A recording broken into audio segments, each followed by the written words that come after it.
बिस्मिल्लाहिर्रहमानिर्रहीम। अस्सलामु अलैकुम नाजरीन, इलाकाई खबरों के साथ मैं हूं अली हसन साबरी और आप देख रहे हैं नवाई नेशन। खबर शामिल करते हैं तांदलियांवाला से, जहां पुलिस जराइम पेशा अनासिर को लगाम डालने में बुरी तरह नाकाम नजर आती है। दिन रात सुबह शाम राहजनी की वारदातों का ना रुकने वाला सिलसिला जारी है। शहरी रोज डाकुओं के हाथों लुटने पर मजबूर हैं। दिन दिहाड़े थाना सदर तांदलियांवाला के इलाका चौक रेहम मसरूफ तरीन शाहरा पर डकैती की वारदात। 399 गाफबे का मंजूर बहनीवाल डाकुओं के हत्थे चढ़ गया। इस बारे मजीद जानते हैं अपने नुमाइंदे मोहम्मद नईम से। जी नईम, आगाह कीजिएगा कि आखिर मसरूफ तरीन शाहरा पर दिन दिहाड़े डकैती पुलिस क्या कर रही है?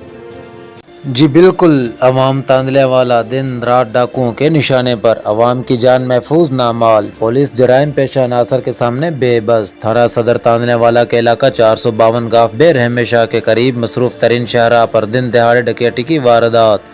मुसल्लह डाकू 399 गाफबे के रहायशी मंजूर बहनीवाल से मोटरसाइकिल छीनकर हवाई फायरिंग करते हुए जख्मी हालत में फरार होने में कामयाब। इससे पहले इन्हीं डाकुओं ने सेलमैन की गाड़ी को रोकने का इशारा किया, जिसने शीशा ऊपर करते हुए गाड़ी दौड़ाई तो डाकुओं ने गाड़ी पर फायरिंग शुरू कर दी, जिस पर सेलमैन ने समझदारी का मुजाहरा करते हुए डाकुओं के मोटरसाइकिल को गाड़ी की टक्कर मारी और खुद बच निकलने में कामयाब हो गया।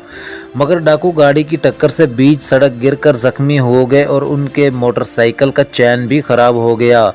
इतने में अस्पताल जाते मंजूर से डाकुओं ने मोटरसाइकिल छीन ली। अपनी मोटरसाइकिल छोड़कर मंजूर की मोटरसाइकिल छीनकर जख्मी हालत में रहम की तरफ फरार हो गए। पुलिस थाना सदर तांदलियांवाला इतला मिलने के बावजूद तकरीबन आधे घंटे से ज़्यादा तखीर से जाए वकुआ पर पहुंची, मगर इस वक्त तक बहुत देर हो चुकी थी। अहले इलाका आए रोज़ की वारदातों से बिलबला उठे। शहरियों का पुलिस के नए तैनात होने वाले RPO और CPO फैसल आबाद से जराइम की रोकथाम के लिए ठोस इकदाम उठाने का मुतालबा। जी।